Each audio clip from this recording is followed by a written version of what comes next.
Hello everyone, exam warn में आप सभी का स्वागत है। दोस्तों, आज के इस वीडियो में हम बिहार पुलिस से संबंधित हिंदी के प्रीवियस ईयर के प्रश्नों को देखेंगे। साथ ही कुछ नए प्रश्नों को देखेंगे जो अक्सर एग्जाम में पूछे जाते हैं। दोस्तों, इसके पहले के वीडियो में हम पॉलिटी, ज्योग्राफी, हिस्ट्री और बायो के प्रश्नों को देखा था। यदि आपने वो वीडियो नहीं देखी है तो प्लीज चैनल पे जाके देख सकते हैं। तो चलिए शुरू करते हैं। आज का हमारा पहला प्रश्न है, दो वर्डों के मेल से होने वाले विकार को कहते हैं। विकार का मतलब होता है परिवर्तन। तो दो वर्डों के मेल से होने वाले परिवर्तन को क्या कहा जाता है? तो संधि कहा जाता है। ऑप्शन ए इसका सही जवाब हो जाएगा। संधि का अर्थ होता है योग। संधि कितने प्रकार की होती है? तो तीन प्रकार। कौन कौन से? स्वर संधि, व्यंजन संधि और विसर्ग संधि। नेक्स्ट है, जितेंद्र शब्द का सही संधि विच्छेद होगा। संधि विच्छेद पूछा है तो इसका क्या हो जाएगा? इसका राइट आंसर हो जाएगा ऑप्शन ए, जित प्लस इंद्री। इसका संधि विच्छेद हो जाएगा। इसमें कौन सी संधि है? तो गुण संधि है। कैसे कि आधन ई बराबर क्या होता है? तो ए होता है। यहाँ पे गुण संधि होती है। गुण संधि की पहचान क्या होती है? जहां एक मात्रा, जैसे एक मात्रा और ओ की मात्रा जहां पे होती है वहां पे क्या होता है? गुण संधि। जैसे परोपकार में कौन संधि है? तो गुण संधि है। नेक्स्ट है, इत्यादि का सही संधि विच्छेद है। तो इत्यादि का सही संधि विच्छेद क्या हो जाएगा? तो इसका राइट आंसर हो जाएगा ऑप्शन डी, इत प्लस आदि। कौन सी संधि? ई प्लस आ। क्या बना है? या हो गया है तो यड़ संधि हो जाएगा। यहाँ पे कौन सी संधि है? इसमें यड़ संधि है। यड़ संधि की पहचान क्या है? जहां पर या व या और या तो व के साथ आधा अक्षर आए। ठीक है, जैसे प्रत्येक में आधा अक्षर आ रहा है और उसके बाद या आ रहा है तो वहां पे क्या संधि हो जाएगी? तो यड़ संधि हो जाएगी। और स्वागतम में देखिए पहले आधा अक्षर आ रहा है उसके बाद वा जा रहा है तो वहां पे कौन सा होगा? तो वहां पे भी यड़ संधि। आप इसे पहचान सकते हैं ऐसे। नेक्स्ट है, व्याकुल का संधि विच्छेद है। व्याकुल का संधि विच्छेद क्या हो जाएगा? वी प्लस आकुल। ऑप्शन ए इसका सही जवाब हो जाएगा। वी प्लस आकुल में कौन सी संधि है? ठीक है, यहाँ पे जब मैंने बताया कि अगर आधा अक्षर के बाद या आए तो वहां पे क्या होता है? तो यण संधि होती है, यानी तो यण संधि हो जाएगा। इसमें भी क्या आया है? तो ई के बाद क्या आया है? ई के बाद आ आया है। तो ई के बाद आ आने के बाद क्या हो जाता है? या हो जाता है। इसमें कौन सी संधि? तो यण संधि है। ये बिहार पुलिस 2020 का प्रश्न है, आप इसको ध्यान रखिएगा। नेक्स्ट है, सु प्लस आगत की संधि क्या होगी? देखिए आ गया, सु प्लस आगत की संधि क्या होगी? तो स्वागत। ठीक है, इसका संधि विच्छेद दिया है सु प्लस आगत। इसमें कौन सी संधि होगी? तो इसमें भी यण संधि होगी। कैसे? देखिए, सु प्लस आगत तो यहाँ पे क्या हुआ? तो सु में क्या है? उ है, उसके बाद क्या है? आ है। तो आधन और उधन आ बराबर क्या होता है? तो वाह हो जाता है। ठीक है, तो अगर आधे वा के पहले आधा अक्षर हो या के पहले आधा अक्षर हो तो वहां पे क्या होता है? तो यण संधि होता है। आप इसको भी ध्यान रखिएगा। नेक्स्ट है, नीरव का उपयुक्त संधि विच्छेद क्या होगा? तो नीरव का पूछा संधि विच्छेद क्या हो जाएगा? इसका राइट आंसर हो जाएगा ऑप्शन सी, निह प्लस रव। ऑप्शन सी इसका सही जवाब हो जाएगा। इसमें कौन सी संधि है? तो इसमें विसर्ग संधि है। ठीक है, इसमें कौन सी संधि है? तो विसर्ग संधि है। नेक्स्ट है, चंद्रोदय में प्रयुक्त संधि का नाम है। चंद्रोदय में कौन सी संधि है? अभी मैंने बताया कि जहां पे ओ की मात्रा होती है, यहाँ पे इसे पहचान सकते हैं। प्राय जहां ओ की मात्रा होती है वह हमेशा नहीं, कुछ जगहों पे लगभग आप पहचान सकते हैं, तो वहां गुण संधि होती है। जैसे चंद्रोदय में क्या हो जाएगा? इसका संधि विच्छेद क्या हो जाएगा? चंद्र प्लस उदय। ठीक है, और यहाँ पे क्या आ गया? आ धन उ बराबर क्या हो गया? ओ हो गया। ठीक है, कौन सी संधि? गुण संधि हो जाएगा। ऑप्शन बी इसका सही जवाब हो जाएगा। अगला है, गायक का सही संधि विच्छेद है। तो गायक का सही संधि विच्छेद क्या हो जाएगा? तो इसका हो जाएगा गय प्लस अक, गय प्लस अक, सॉरी गय प्लस अक हो जाएगा। इसका क्या हो जाएगा? इसमें कौन सी संधि है? तो इसमें अयादि संधि है। कौन सी संधि है? तो इसमें अयादि संधि है। अयादि संधि स्वर संधि है। इसका राइट आंसर हो जाएगा ऑप्शन बी। नेक्स्ट है, निम्नलिखित में से उस विकल्प का चयन करें जो अंधे के हाथ बटेर लगना मुहावरे का अर्थ व्यक्त करता है। यानी अंधे के हाथ बटेर लगना मुहावरे का अर्थ क्या होता है? कि बिना परिश्रम से कोई वस्तु मिल जाना, यानी बिना परिश्रम के बिना प्रयास से किसी वस्तु का मिल जाना। क्या हो जाएगा? इसका राइट आंसर हो जाएगा ऑप्शन सी।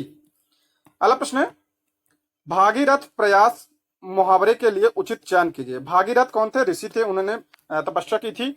और तो इसका क्या हो जाएगा? ऑप्शन डी, कठिन तपस्या करना, यानी भागीरथी की तरह तपस्या करना। तो ये हो जाएगा ऑप्शन डी, इसका सही जवाब हो जाएगा। नेक्स्ट है, किसी कार्य को करने का संकल्प करना। मुहावरे का सही अर्थ क्या हो जाएगा? तो इसका सही अर्थ क्या हो जाएगा? क्या बोला है? किसी कार्य को करने का संकल्प करना, यानी दृढ़ निश्चय करना। तो इसका राइट आंसर हो जाएगा ऑप्शन डी, यानी ठान लेना, ऑप्शन डी इसका सही जवाब हो जाएगा। नेक्स्ट है, सूरज को दीपक दिखाना मुहावरे का अर्थ क्या है? यानी जो इसका हो जाएगा ऑप्शन ए, प्रसिद्ध व्यक्ति का परिचय देना। जो पहले से प्रसिद्ध है तो उसे आप क्या परिचय देंगे? इसका राइट आंसर हो जाएगा ऑप्शन ए। डफोर शंख होना मुहावरे का क्या होता है? डफोर शंख क्या होता है? तो डफोर शंख होता है कि इसका हो जाएगा राइट आंसर बातूनी किंतु अकर्मण्य व्यक्ति, यानी सिर्फ बात करता है लेकिन कोई कर्म नहीं करता है, तो उसे क्या कहा जाता है? डफोर शंख कहा जाता है। ऑप्शन बी इसका सही जवाब हो जाएगा। अगला प्रश्न है, पानी फेर देना मुहावरे का सही अर्थ है? कहते नहीं हमारे काम पे पानी फेर दिया, तो हो जाएगा काम बिगाड़ देना, यानी ऑप्शन बी इसका राइट आंसर हो जाएगा। नेक्स्ट है, दिए गए प्रश्न में मुहावरे का सही विकल्प छाटिए। तो बरस पड़ना, बरस पड़ना का हो जाएगा ऑप्शन बी अति क्रुद्ध होकर डांटना। ऑप्शन बी इसका राइट आंसर हो जाएगा। अगला प्रश्न है, बादल का तत्सम शब्द है? तत्सम शब्द क्या होते हैं? जो संस्कृत के शब्द होते हैं उसे तत्सम कहते हैं, और एक होता है तद्भव। तत्सम जो होता है शुद्ध शब्द होता है, और तद्भव क्या होता है? अशुद्ध होता है। तो इसका क्या हो जाएगा बादल का? तो वारिद हो जाएगा ऑप्शन सी। संस्कृत में बादल को वारिद कहते हैं। अगला प्रश्न है, निम्नलिखित शब्दों में से कौन सा शब्द तत्सम है? तो तत्सम पूछा यानी संस्कृत शब्द पूछा है, तो कौन सा हो जाएगा? ऑप्शन सी द्वितीय। द्वितीय, तृतीय, चतुर्थ क्या होते हैं? ये तत्सम शब्द होते हैं। ठीक है। धान, धान का क्या हो जाएगा? ये तद्भव है, तो धान का तत्सम क्या हो जाता है? तो धान्य, धान्य से बना है धान। और धीरज, धीरज का क्या हो जाता है? धैर्य, धैर्य जो है मेन शब्द है संस्कृत का। और दाई, दाई का हो जाता है धात्री। ठीक है, धाई का क्या हो जाएगा? धात्री, ये इसका तत्सम हो जाएगा। अगला प्रश्न, कौन सा शब्द तत्सम है? फिर पूछा है तत्सम कौन सा है? तो गोत्र, देखिए पढ़ने में आया गोत्र। ठीक है, गोत्र क्या है? ये तत्सम शब्द यानी संस्कृत का शब्द है। गाय का क्या हो जाएगा? गाय, ये तो हिंदी का शब्द है, और इसे संस्कृत में क्या कहते हैं? तो गौ हो जाएगा, गो हो जाएगा। और गांव का क्या होता है? ग्राम होता है। ठीक है, ग्राम का हो जाएगा इसका तत्सम। गांव, गाहक का क्या हो जाता है? ग्राहक, ग्राहक होता है तत्सम। अगला प्रश्न है, निम्नलिखित में से कौन सा तत्सम है? फिर तत्सम पूछा है, तो इसका हो जाएगा ऑप्शन बी कुष्ठ। ठीक है, कुष्ठ जो है ये क्या है? तत्सम है। अगर इस कोना का पूछा जाए, कोना का क्या होगा तत्सम? तो कोना का तत्सम होता है कोण। और कोठी का क्या होता है? तो कोठी का होता है कोष्ठ। और कौवा का क्या होता है? काक। संस्कृत में कौवा को काक कहते हैं। अगला प्रश्न है, आद्रक एक तत्सम है, इसका तद्भव क्या होगा? तो आद्रक एक क्या है? ये तत्सम है। तत्सम यानी शुद्ध शब्द है, यानी संस्कृत शब्द है आद्रक, तो इसका तद्भव यानी हिंदी में क्या होता है? इसका राइट आंसर हो जाएगा ऑप्शन सी। हिंदी में से अदरक कहते हैं, यानी इसके तद्भव है इसका। अगला, करपट का तद्भव रूप कौन सा है? यानी तत्सम दिया है, ये तत्सम है करपट, इसका तद्भव पूछा यानी हिंदी का शब्द पूछा है, तो इसका हो जाएगा कपड़ा। ऑप्शन ए इसका सही जवाब हो जाएगा। अगला प्रश्न है, कौन सा शब्द तद्भव है? तो पूछ रहा है कौन सा शब्द जो है ये तद्भव है? बालक, ये संस्कृत का शब्द है, तो ये तत्सम है, शुद्ध है। निराधार, ये भी संस्कृत शब्द है। बालिका, ये भी तत्सम है यानी शुद्ध है। तो इसका तद्भव पूछा यानी अशुद्ध रूप पूछा है, तो ए हो जाएगा, ऑप्शन सी हो जाएगा पांव। पांव का क्या होता है? पांव का तत्सम होता है पाद। ठीक है, पांव का क्या होता है? तो पाद होता है। अगला प्रश्न है, बिन पद चलई सुनय बिन काना, कर बिन करम करई बिन विधि नाना, इस चौपाई में अलंकार कौन सा है? तो ये ईश्वर को लेकर कहा गया है। इसका मतलब होता है कोई पद नहीं यानी पैर नहीं है फिर भी चलता है, बिना कान के भी सुनता है यानी कान नहीं है फिर भी सुनता है, और बिना हाथ के हजारों काम करता है, ये इसका मीनिंग हो जाएगा। तो इसमें कौन सा पूछा क्या अलंकार कौन सा है? तो इसमें विभावना अलंकार है। ठीक है, ऑप्शन बी इसका राइट आंसर हो जाएगा। अगला प्रश्न है, तीन बेर खाती थी वे तीन बेर खाती है में कौन सा अलंकार है? बहुत फेमस प्रश्न है, तो इसका क्या हो जाएगा? यमक अलंकार है। यमक अलंकार कहाँ पे होता है? जिस वाक्य में एक ही शब्द बार बार आए लेकिन हर बार उसका अर्थ अलग होता है। जैसे देखिए, तीन बेर खाती, एक का मतलब एक, तीन इसका मतलब हो गया समय, एक बार हो गया, तीन बेर कहते नहीं तीन बार, तो एक का हो गया समय हो गया, और समय का दर्शा रहा, और एक दर्शा रहा है किसको? तीन बेर, ये बेर को दर्शा रहा है यानी फल को दर्शा रहा है। ठीक है, तो क्या हो जाएगा यहाँ पे? ऑप्शन सी इसका राइट आंसर हो जाएगा। इसी का एग्जाम्पल कनक कनक ते सौगनी है। अगला है, जहां उपमेय का निषेध करके उपमान का आरोप किया जाता है, तो वहां पे कौन सा अलंकार होता है? तो वहां पे कौन सा अलंकार होता है? तो उपमा अलंकार होता है, ऑप्शन सी, जहां उपमा देकर तुलना की जाती है। जैसे वो शेर जैसे लड़ रहा था, तो यहाँ पे शेर से तुलना की जा रही, तो वहां क्या हो जाएगा? उपमा अलंकार हो जाएगा। ऑप्शन डी इसका राइट आंसर हो जाएगा। अगला प्रश्न है, निम्नलिखित में से कौन सा शब्द अलंकार नहीं है? पूछ रहा है कौन सा शब्द अलंकार नहीं है, तो शब्द अलंकार नहीं है ऑप्शन डी। उपमा अलंकार कौन सा है? अर्थालंकार है। ठीक है, कौन सा है? अर्थालंकार है। बाकी तो शब्द अलंकार कौन से हैं? यमक अलंकार, अनुप्रास अलंकार और श्लेष अलंकार। नेक्स्ट है, पानी गए न उबरे मोती मानुष चून, इस पंक्ति में प्रयुक्त अलंकार कौन सा है? तो इसमें कौन सा अलंकार है? तो इसमें श्लेष अलंकार है। ऑप्शन ए इसका राइट आंसर हो जाएगा, यानी शब्द अलंकार है इसमें, और शब्द अलंकार में कौन सा? तो श्लेष अलंकार है। और ये श्लेष अलंकार होता क्या है? जब एक शब्द से भिन्न भिन्न अर्थ निकले और उसका प्रयोग एक ही बार हुआ हो। ठीक है, जैसे यहाँ पानी, पानी का यहाँ एक ही बार प्रयोग हुआ लेकिन अर्थ अलग है। जैसे मोती को लेकर क्या है? चमक, और मनुष्य को लेकर प्रतिष्ठा, उसी पानी का मतलब होता है प्रतिष्ठा। और चूना पानी के बिना, तो यहाँ सबका अलग अलग है। ठीक है, सबका अर्थ अलग है लेकिन एक ही बार प्रयोग हुआ है पानी का। नेक्स्ट है, दिए गए शब्द के पर्यायवाची शब्द, कुबेर का पर्यायवाची शब्द क्या है? तो इसमें कौन सा पूछ रहा है? दिए गए शब्द में पर्यायवाची शब्द का चयन करें। कुबेर का पर्यायवाची क्या है? तो ऑप्शन डी इसका राइट आंसर हो जाएगा, यक्षराज। कुबेर के पर्यायवाची और कुछ ध्यान रखिए आप, किन्नरपति, धनराज, किन्नरपति, धनराज, धनेश, धनद, किन्नर, नरेश, ये किसके पर्यायवाची हैं? तो कुबेर के। अगला प्रश्न है, सव्यसाची किसका पर्यायवाची है? तो सव्यसाची जो है ये अर्जुन का पर्यायवाची है। ऑप्शन बी इसका राइट आंसर हो जाएगा। अर्जुन पर्यायवाची और क्या होता है? गांडीवीर, श्वेतवाहन, कुंतीसूत, विजयरथ, ये सब होता है अर्जुन का पर्यायवाची। सव्यसाची का मतलब होता है धनुर्धर। नेक्स्ट है, निम्नलिखित में से कौन सा बिजली का पर्यायवाची शब्द नहीं है? तो बिजली का कौन सा नहीं है पूछ रहा है। दामिनी है, चंचला भी है, चपला भी है। तो सरिता किसका है? तो नदी का है। ठीक है, नदी का पर्यायवाची है सरिता। अगला प्रश्न है, अरविंद का पर्यायवाची शब्द है। अरविंद का पर्यायवाची शब्द क्या है? तो कमल। अरविंद मतलब का पर्यायवाची होता है कमल होता है। कमल पर्यायवाची की और बात करें तो हम जलज, अंबुज, इंदिवर, कंज, वारिज, ये सब किसके पर्यायवाची हैं? तो कमल के पर्यायवाची हैं। केतु का पर्यायवाची शब्द, आप पर्यायवाची शब्द जरूर ध्यान रखिए, अक्सर एग्जाम में पूछा जाता है। नेक्स्ट है, केतु का पर्यायवाची शब्द है। केतु का मतलब होता है झंडा। ठीक है, ध्वजा, पताका। तो इसका हो जाएगा ऑप्शन ए। दोस्तों, यदि आप हमारे चैनल पर नए हैं तो प्लीज चैनल को सब्सक्राइब करें, और अगर आपको वीडियो पसंद आ रही है तो लाइक, शेयर और कमेंट भी करें। और अगर आप इसका पीडीएफ चाहते हैं तो ज्वाइन कीजिए हमारे टेलीग्राम चैनल को, जिसका लिंक आपको डिस्क्रिप्शन बॉक्स या कमेंट बॉक्स में मिल जाएगा। आगे देखते हैं, दिए गए शब्द का विलोम चुनें। तो यश का विलोम क्या होता है? यश का हो जाएगा अपयश। ठीक है, अपयश मतलब कीर्ति होता है। ठीक है, अगला प्रश्न है, समास का विलोम है। समास का विलोम क्या हो जाएगा? समास का हो जाएगा व्यास। समास का मतलब होता है एक करना। ठीक है, मिलना। तो और इसका क्या हो जाएगा? व्यास का हो जाएगा पृथक। इसका हो जाएगा पृथककरण। तो इसका ऑप्शन हो जाएगा ऑप्शन सी। नेक्स्ट है, आर्ष इनमें से किसका विलोम है? आर्ष जो है ऋषि से मिलकर बना है, तो आर्ष का विलोम हो जाएगा अनार्ष। ऑप्शन ए इसका राइट आंसर हो जाएगा। अल्लाह निम्नलिखित में से कौन सा शब्द तिक्त का विलोम है? तिक्त का मतलब क्या होता है?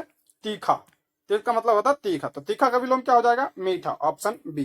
दोस्तों, ये प्रीवियस ईयर में पूछे गए प्रश्न, आप इसको जरूर ध्यान रखिएगा। नेक्स्ट है, दिए गए शब्द का विलोम चुने। व्योम का पूछ रहा है। व्योम मतलब क्या होता है?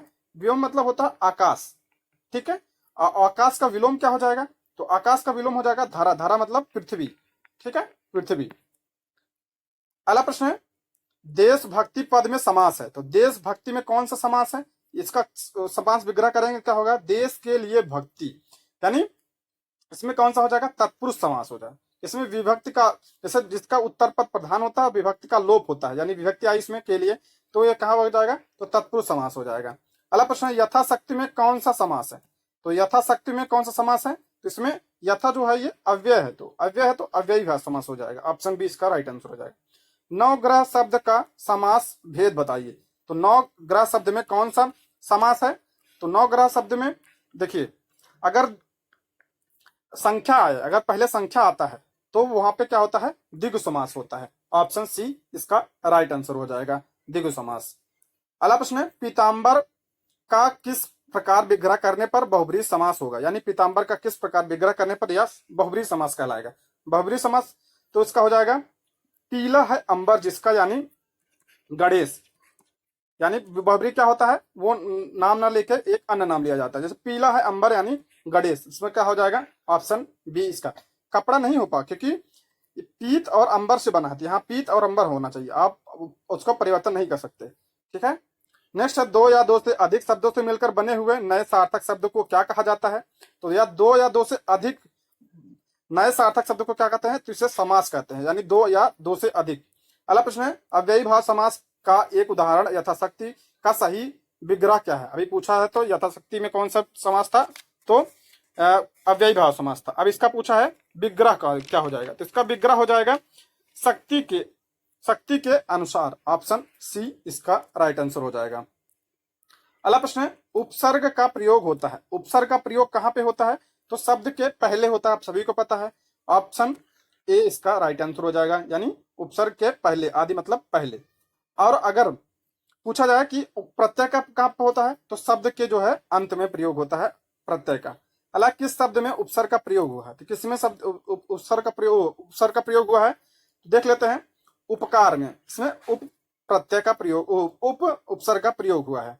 ठीक है, पढ़ाई में इसमें सब क्या है, अपनापन में, लाभदायक, इसमें क्या है, प्रत्यय का प्रयोग हुआ है। अला है, परिमाप में उपसर्ग है, परिमाप में कौन सा उपसर्ग है, तो परि उपसर्ग है, ऑप्शन ए इसका राइट आंसर हो जाएगा, परि और माप से बना है।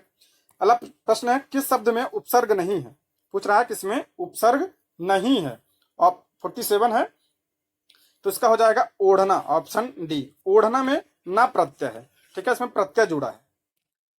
अगला प्रश्न है, प्रख्यात में प्रयुक्त उपसर्ग है, प्रख्यात में कौन सा उपसर्ग है, ऑप्शन ए राइट आंसर हो जाएगा, प्र उपसर्ग है।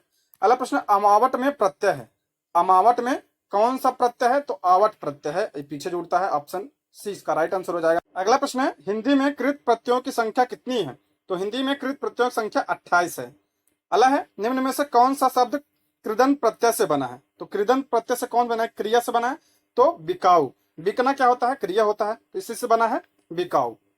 अगला प्रश्न है, निम्नलिखित में से उपसर्ग रहित शब्द है, तो उपसर्ग रहित यानी उपसर्ग इसमें नहीं है, तो सुयोग में है, विदेश में है, अत्यधिक में है, सुरेश में है, सुरेश में नहीं है। ठीक है, आप इसको ध्यान रखिए, सुरेश में उपसर्ग नहीं है, तो इसमें कौन, इसका संधि विच्छेद क्या हो जाएगा, सुर प्लस ईस, इसमें गुण संधि है। ठीक है, मैंने बताया था ना, एक मात्रा जहां पे होती है वहां पे गुण संधि होता है, तो इसमें कौन सा संधि है, गुण संधि है। आधन ये बराबर क्या हो गया है, ए हो गया है। नेक्स्ट है, वह पढ़ती सो गई, वाक्य में अशुद्ध अंश कौन सा है, पढ़ती पढ़ती नहीं होगा, पढ़ते पढ़ते सो गई, क्या हो जाएगा, पढ़ती पढ़ती, इसमें अशुद्ध अंश है। अलावा है, निम्नलिखित में से शुद्ध वाक्य है, शुद्ध वाक्य देखना है, मुझे तुम्हारे अनेकों संदेश मिले, मुझे तुम्हारे अनेकों संदेश मिले, अनेकों यहाँ पे अनेकों नहीं होगा, अनेक तो खुद ही बहुवचन है। ठीक है, मेरे को ठंडा पानी पिलाओ, मेरे को नहीं होगा, मुझे ठंडा पानी पिलाओ, यह मनुष्य मात्र का धर्म है, ये सही हो जाएगा, ऑप्शन सी इसका राइट आंसर हो जाएगा। ठीक है, नेक्स्ट है, दिए गए वाक्य का वह भाग ज्ञात करें जिसमें कोई त्रुटि है।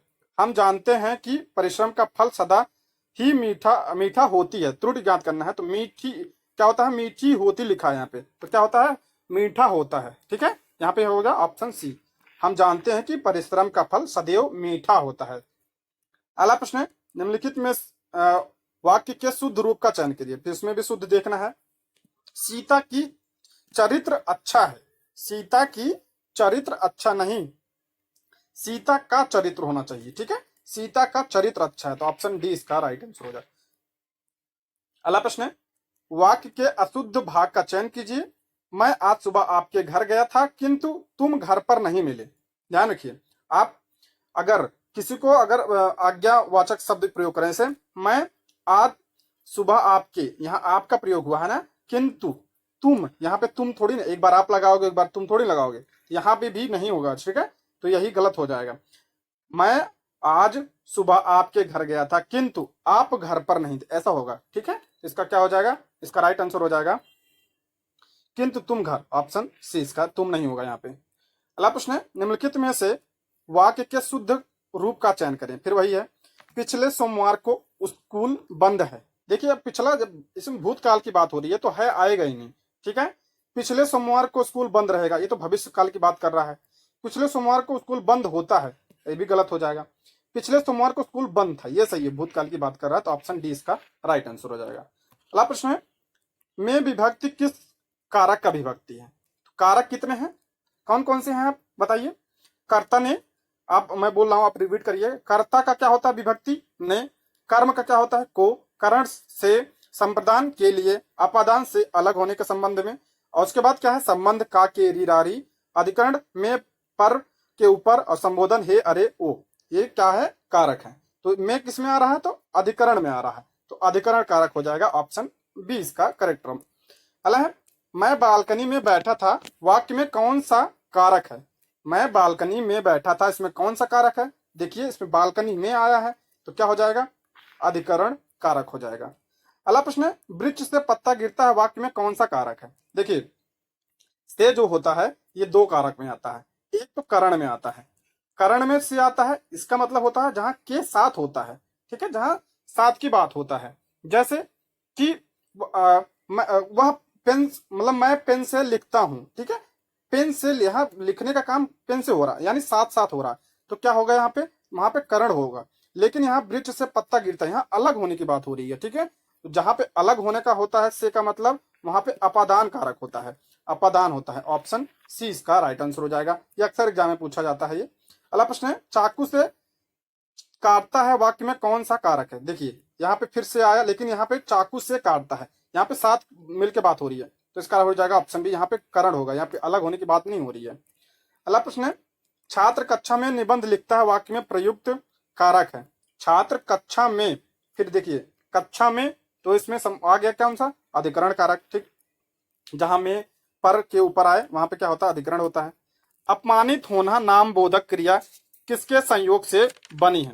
नाम बोधक क्रिया है, ठीक है, अपमानित होना, अपमानित होना किसके सहयोग से बनी है?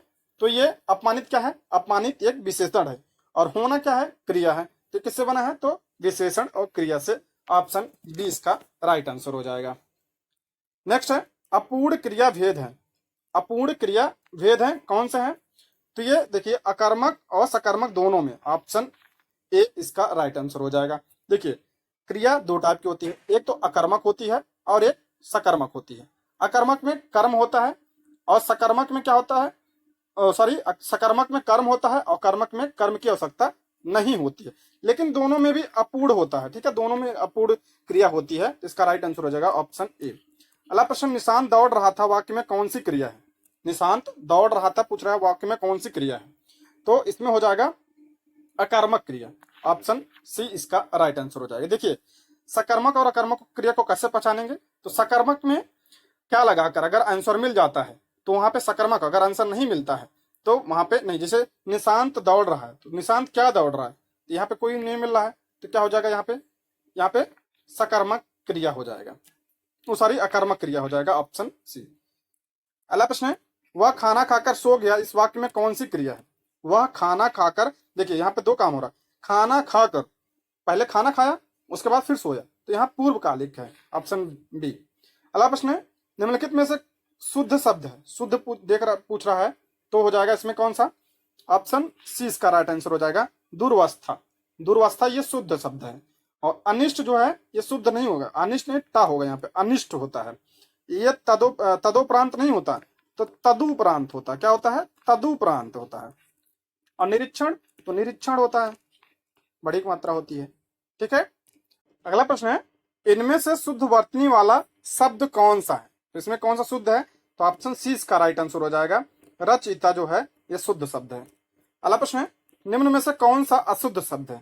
अशुद्ध शब्द कौन सा है, तो पुष्प सही है, परिस्थिति सही है, प्रशंसा भी सही है, पूज्य नहीं होगा, पूज्य होता है, ठीक है। अगला प्रश्न है, इनमें से शब्द में व्यंजन अशुद्धि है, तो व्यंजन अशुद्धि पूछा है, इसमें कौन सा हो जाएगा, इसमें हो जाएगा आपका ऑप्शन ए, स्वादिष्ट नहीं होता, स्वादिष्ट होता है। अगला प्रश्न है, कौन से शब्द की वर्तनी अशुद्ध है? फिर इसमें पूछा है अशुद्ध कौन सा है, तो इसका हो जाएगा अशुद्ध पूछा है, तो इसका हो जाएगा ऑप्शन सी इसका राइट आंसर हो जाएगा, कवियत्री। कवियत्री नहीं होता, कवियत्री होता है, ये सही है, ठीक है, ये सही है, प्रादुर्भाव सही है, तो ऑप्शन सी इसका राइट आंसर हो जाएगा। अगला है, मुझे किस प्रकार का सर्वनाम है? तो मुझे किस प्रकार का यह सर्वनाम है, तो सर्वनाम में ये पुरुषवाचक, देखिए पुरुषवाचक सर्वनाम जो होता है ये तीन प्रकार के होते हैं, कौन कौन से? एक होता है उत्तम पुरुष, दूसरा है मध्यम पुरुष और तीसरा है ये अन्य पुरुष। ठीक है, उत्तम पुरुष में कौन कौन आता है? मैं, हम, मेरा, जहां अपने से रिलेटेड हो वहां पे क्या होता है? उत्तम पुरुष होता है। जैसे मुझे, तो यहाँ पे उत्तम पुरुष हो जाएगा, ऑप्शन ए इसका राइट आंसर हो जाएगा। अब मध्यम पुरुष कहाँ होता है? जैसे तुम, आप, ये तू, ये सब क्या होता है? यहाँ पे क्या होता है? यहाँ पे होता है मध्यम पुरुष। और अन्य पुरुष क्या होता है? अगर किसी तीसरे की बात हो रही है, जैसे वह, उन्होंने, उसने, यहाँ पे क्या होता है? तो अन्य पुरुष होता है। आप इसको ध्यान रखिएगा। अगला प्रश्न है, मैं, वह और तुम शब्द संबंध रखते हैं, तो किससे संबंध रखते हैं? अभी मैंने बताया, ये पुरुषवाचक सर्वनाम के भेद है। ठीक है, मैं कौन सा इसमें है? उत्तम हो जाएगा। वह इसमें हो जाएगा अन्य पुरुष हो जाएगा, क्योंकि किसी तीसरे की बात हो रही है। तुम यानी दूसरे की बात हो रही है, तो यहाँ पे क्या हो जाएगा? मध्यम पुरुष हो जाएगा। अगला प्रश्न है, उसने पत्र लिखा, रेखांकित शब्द का सर्वनाम कौन सा? उसने पूछा है, इसमें पूछा है उसने पत्र लिखा में रेखांकित शब्द है उसने, इसमें कौन सा सर्वनाम है? तो इसमें हो जाएगा पुरुषवाचक। अभी मैंने बताया ना, किसी अन्य की बात हो रही है तो यहाँ पे अन्य पुरुष होता है, तो क्या इसमें कौन, किसका भाग है? तो ये पुरुष सर्वनाम का भाग है। ऑप्शन 20 का राइट आंसर हो जाएगा। अगला प्रश्न है, निम्नलिखित में से कौन सा शब्द सर्वनाम नहीं है? सर्वनाम इसमें कौन सा नहीं है? तो इसमें नदी सर्वनाम नहीं है। नदी क्या है? नदी संज्ञा है। नदी क्या है? संज्ञा है। अगला प्रश्न है, निम्न में से कौन सा शब्द सर्वनाम है? अब पूछ लिया कौन सा सर्वनाम है, तो कोई जो है इसमें सर्वनाम है। ऑप्शन कौन सा हो जाएगा? ऑप्शन ए इसका राइट आंसर हो जाएगा। चमकीला क्या है? विशेषण है। नुकीला भी विशेषण है और सुंदर भी विशेषण है। और ये कोई है, ये कौन सा सर्वनाम है? तो ये अनिश्चयवाचक सर्वनाम है। कौन सा है? अनिश्चयवाचक सर्वनाम है। अगला प्रश्न है, निम्नलिखित में से कौन सा शब्द विशेषण है? तो कौन सा शब्द विशेषण है? अभी पीछे मैंने बताया चमकीला जो है या विशेषण है। ऑप्शन बी इसका राइट आंसर हो जाएगा। बाकी यमुना, मनुष्य, घर, ये सब क्या है? संज्ञा है। अगला प्रश्न है, निम्न में से कौन सा शब्द विशेषण है? फिर पूछ लिया विशेषण कौन सा है, तो इसका हो जाएगा इसमें निम्न में से कौन सा शब्द विशेषण है? तो विशेषण हो जाएगा आपका गहरा। ऑप्शन ए इसका राइट आंसर हो जाएगा। बाकी ईश्वर क्या है? संज्ञा है। पहाड़ क्या है? संज्ञा है। मनुष्य क्या है? संज्ञा है। तो गहरा, जैसे समुद्र गहरा, तो विशेषता बता रहा है, तो विशेषण हो जाएगा। अगला प्रश्न है, आज 2 छात्र अनुपस्थित थे में कौन सा विशेषण है? आज 2 छात्र अनुपस्थित में, इसमें कौन सा विशेषण है? तो इसमें संख्यावाचक, 2 छात्र, तो जहां पे संख्या की बात हो रही है वहां संख्यावाचक विशेषण होता है। ऑप्शन ए इसका राइट आंसर हो जाएगा। अगला प्रश्न है, उस घर में कौन रहता है में कौन सा विशेषण है? तो इसमें सर्वनामी विशेषण है। उस जो है यह सर्वनामी विशेषण काम कर रहा है। सर्वनामी विशेषण होता है जो विशेषण सर्वनाम होते हुए भी विशेषता बताने का काम करते हैं, तो वह सर्वनामी विशेषण कहलाते हैं। ठीक है, अगला है, कुछ लड़कियां आ रही हैं, वाक्य में कौन सा विशेषण है? तो कुछ की बात हो रही है, कुछ लड़कियां, इसमें संख्यावाचक विशेषण हो जाएगा। संख्यावाचक विशेषण 2 प्रकार के होता है, एक होता है निश्चित और एक होता है अनिश्चित। अनिश्चित में से कोई हो गया, और निश्चित में क्या होगा? जैसे 3 से 4 से ये हो जाएगा, क्या हो जाएगा? फिक्स है, तो वो संख्यावाचक विशेषण हो जाएगा। अगला है, व्याकरण की दृष्टि से प्रेम शब्द है। प्रेम शब्द क्या है व्याकरण की दृष्टि से? तो प्रेम क्या है? भाव, तो भाववाचक संज्ञा है। ऑप्शन ए इसका करेक्ट आंसर हो जाएगा। अगला प्रश्न है, स्त्रीत्व शब्द में कौन सी संज्ञा है? तो इसमें कौन सी संज्ञा है? तो इसमें भाववाचक संज्ञा है। ठीक है, ये स्त्री से मिला है। स्त्री कौन सी संज्ञा है? तो स्त्री जो है जातिवाचक संज्ञा है। अगला प्रश्न है, कौन सा शब्द भाववाचक संज्ञा नहीं है? तो इसमें पूछा कौन सा शब्द भाव, देखिए पढ़ के आप ध्यान दीजिए, ये कुछ में भाव आ रहा है। चतुराई में, चतुराई जिसको आप देख नहीं सकते, छू नहीं सकते, चतुराई को छू सकते नहीं, लड़ाई को देख सकते हैं लेकिन छू नहीं, मतलब लड़ाई को फील कर सकते हैं, ठीक है, छू नहीं सकते। और उतराई को भी, तो इसमें मिठाई हो जाएगा। मिठाई में क्या हो जाएगा? मिठाई में कौन सी संज्ञा है? मिठाई में जातिवाचक संज्ञा है।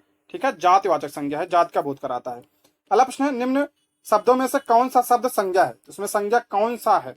तो क्रोध, ऑप्शन 20 का राइट आंसर हो जाएगा। क्रोध, क्रोध में ये इसमें कौन सी संज्ञा है? तो इसमें भाववाचक संज्ञा है। कौन सी है? भाववाचक संज्ञा। बाकी क्रुद्ध, क्रोधी, क्रोधित ये विशेषण है।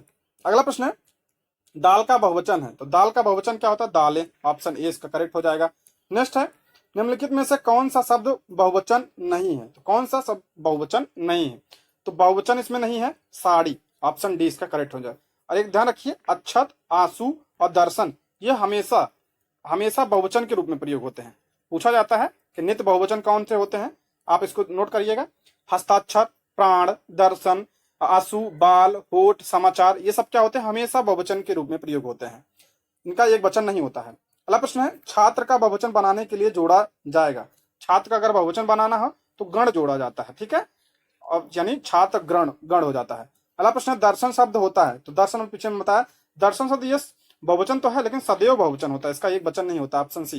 अगला है बलवान का स्त्री शब्द है, स्त्रीलिंग कौन सा है बलवान का, बलवती, ऑप्शन सी इसका करेक्ट हो जाएगा। अगला है किस नदी का नाम स्त्रीलिंग में प्रयुक्त नहीं होता है, किसका स्त्रीलिंग में प्रयोग नहीं होता है, देखिए सभी नदियां जो हैं ये स्त्रीलिंग होती हैं, जैसे गंगा, यमुना, सरस्वती, ये सब स्त्रीलिंग होती है, लेकिन सिंधु और ब्रह्मपुत्र को छोड़कर, सिंधु और ब्रह्मपुत्र ये क्या है, ये पुल्लिंग है, ऑप्शन सी इसका करेक्ट हो जाएगा। अल्लाह कौन सा शब्द पुल्लिंग है, तो पुल्लिंग कौन सा पूछ रहा है, इसमें मंजिल दिया है, भरमार दिया है, मर्यादा और पुलिंदा, तो इसका हो जाएगा ऑप्शन डी, ऑप्शन डी इसका करेक्ट आंसर हो जाएगा। पुलिंदा जो है, पुलिंदा मतलब होता है ढेर, तो ढेर ये कौन सा है, तो ये पुल्लिंग है। और मंजिल क्या है, मेरी मंजिल, मेरी तो यहाँ पे स्त्रीलिंग हो गया। मर्यादा, देखो मर्यादा भी जो है क्या हो जाएगा, ये स्त्रीलिंग होता है। भरमार, पैसों की भरमार, तो इसमें भी जो है स्त्रीलिंग हो जाएगा। तो पैसों का पुलिंदा यानी पैसों का ढेर, तो वो हो जाएगा पुल्लिंग, ऑप्शन डी इसका करेक्ट हो जाएगा। अगला है निम्न में से उभयलिंगी शब्द है, उभयलिंगी शब्द वे होते हैं जो स्त्री और पुरुष के लिए एक होते हैं, ठीक है, वो उभयलिंगी शब्द कहलाते हैं। जैसे इसका हो जाएगा ऑप्शन डी, जैसे राष्ट्रपति, ये चाहे महिला हो चाहे पुरुष हो उसके लिए अध्यक्ष भी निदेशक, इसका हो जाएगा ऑप्शन डी करेक्ट। अगला है निम्न में से स्त्री शब्द का चयन कीजिए, स्त्री लिंग का शब्द का चयन करना है, तो इसमें स्त्रीलिंग कौन सी है, तो स्थापना, जैसे कॉलेज की स्थापना, तो कॉलेज किया है तो यहाँ पे हो जाएगा क्या, स्त्रीलिंग हो जाएगा। स्त्रीलिंग और पुल्लिंग को हम पहचानेंगे कैसे, जैसे कुछ शब्दों को हम ऐसा पहचान सकते हैं, जैसे उसके पहले मेरा या मेरी, देखिए मेरा या मेरी लगा के देखना, या अच्छा या बुरा लगा के देखना, अच्छा या अच्छी लगा के देखना है, ठीक है, बुरा या बुरी लगा के देखना है, तो इससे आपको पता चल जाएगा। जैसे बोर्ड, मेरा बोर्ड, बोर्ड क्या हो गया, पुल्लिंग हो गया। पलंग, मेरी पलंग, स्त्रीलिंग हो गई। संसद, संसद में देखिए संसद, लोकसभा, कमेटी, हत्या, हड़ताल, जैसे मेरी हत्या है, उसकी हत्या, तो क्या हो गया, यहाँ स्त्रीलिंग हो गया, ठीक है। ये सब क्या होते हैं, हमेशा स्त्रीलिंग में प्रयोग होते हैं। अगला है निम्न में से नित्य पुल्लिंग है, तो नित्य हमेशा कौन सा पुल्लिंग होता है, तो खरगोश, देखिए खरगोश चाहे मादा हो चाहे नर हो, आप हमेशा खरगोश का ही प्रयोग करते हैं। सवारी, ये नित्य हमेशा क्या होता है, सवारी नित्य स्त्रीलिंग होता है, सवारी चाहे मेल हो चाहे फीमेल हो, चाहे स्त्रीलिंग हो चाहे पुल्लिंग हो, हमेशा उसी को सवारी कहते हैं, ठीक है। मक्खी, मक्खी ये भी क्या होता है, स्त्रीलिंग होता है। मक्खी का मक्खा थोड़ी नहीं बोलते हैं पुल्लिंग में, मक्खी चाहे पुरुष हो चाहे मादा हो, सब एक ही। लोमड़ी, लोमड़ी को भी हम लोमड़ा थोड़ी बोलते हैं, तो ये हो जाएगा ऑप्शन सी इसका करेक्ट आंसर। अगला है हिंदी साहित्य का 9वां रस कौन सा है, तो हिंदी साहित्य का में रस कितने हैं, तो 11 रस हैं, तो 9वां रस पूछा है इसमें, तो 9वां रस हो जाएगा, रस हो जाएगा सी शांत रस। कौन कौन से रस होते हैं, श्रृंगार रस, हास्य रस, करुण, रौद्र, वीर, भयानक, विभत्स, अद्भुत, शांत व वत्सल और भक्ति होता है, ठीक है।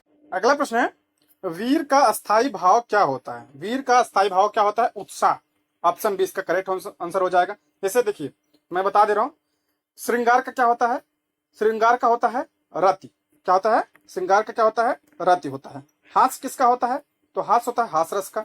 और क्रोध किसका होता है, ये रौद्र रस का होता है स्थायी भाव, ठीक है। अगला प्रश्न है विभत्स रस का स्थायी भाव क्या है, विभत्स रस का क्या होता है, घृणा या जुगुप्सा, आप कहीं पे ये जुगुप्सा भी दिखा होगा, और घृणा, तो इसका क्या होगा, घृणा अस्थायी भाव हो जाएगा। अगला प्रश्न है देखिए और बता देता हूं उसमें, भय, भय किसका है, तो भयानक रस का। निर्वेद किसका है, तो ये शांत रस का है, ठीक है, शांत रस का अस्थायी भाव। शोक किसका है, तो करुण का है। अगला किस रस को रसराज कहा, यानी रसों का राजा किसे कहा जाता है, श्रृंगार रस को रसों का राजा कहा जाता है। अगला प्रश्न है अपकार उपकार शब्द युग्म का अर्थ है, अपकार का क्या मतलब होता है, बुराई, और उपकार का क्या होता है, भलाई, कहते हैं उपकार, तो इसका हो जाएगा ऑप्शन बी बुराई भलाई। अगला है अंबुज एंड अबुधि, अंबुज और अंबुधि शब्द का अर्थ क्या होता है, अंबुज का क्या होता है, अंबुज मतलब होता है कमल, जल में उगने वाला, तो कमल, और अंबुधि का क्या हो जाएगा, सागर, ऑप्शन बी इसका करेक्ट हो जाएगा। अगला है आदि और आदि शब्द युग्म का अर्थ है, आदि का क्या होता है, आरंभ, और आदि का क्या होता है, अंत, ऑप्शन सी इसका करेक्ट हो जाएगा। अगला है आभरण और आमरण शब्द युग्म का अर्थ है, आभरण का क्या होता है, आभरण का मतलब होता है आभूषण, और आमरण का क्या होता है, मरते तक, मतलब मरने तक, यानी मरण तक, यानी ऑप्शन सी इसका करेक्ट आंसर हो जाएगा, ठीक। अगला प्रश्न है, आर्त आर्त और आर्द्र शब्द का युग्म है, इसका अर्थ बताना है। आर्त और आर्द्र, आर्त का क्या होता है? आर्त का मतलब होता है दुखी, और आर्द्र का मतलब होता है गीला, यानी आर्द्रता इसी से बना है, तो इसका क्या हो जाएगा? दुखी और गीला इसका करेक्ट आंसर हो जाएगा। ठीक है। अगला प्रश्न है, छंद कितने प्रकार के होते हैं? तो छंद कितने प्रकार के होते हैं? तो छंद 3 प्रकार के होते हैं। ठीक है, कौन कौन से? एक होता है मात्रिक छंद, वाणिक छंद और मुक्तक छंद। अगला है चौपाई में, चौपाई के प्रत्येक चरण में मात्राएं होती हैं। चौपाई के प्रत्येक चरण में कितनी मात्राएं होती हैं? तो 16 मात्राएं होती हैं और 4 चरण होते हैं। ऑप्शन सी इसका हो जाएगा। वीर या आला किस जाति का छंद है? तो ये किस जाति का छंद है? तो ये है मात्रिक छंद। ऑप्शन बी इसका करेक्ट, क्योंकि गा के बोला जाता है। अगला है घनाक्षरी छंद है, तो घनाक्षरी छंद कौन सा है? तो इसमें वर्णिक छंद हो जाएगा। ऑप्शन ए इसका, बी इसका राइट आंसर हो जाएगा। अगला है निराला की कविता जूही की कली, ये किसका उदाहरण है? तो ये मुक्तक छंद का उदाहरण। ठीक है, ऑप्शन बी इसका करेक्ट आंसर हो जाएगा। दोस्तों ये रहे आज के प्रश्न। Thank you for watching.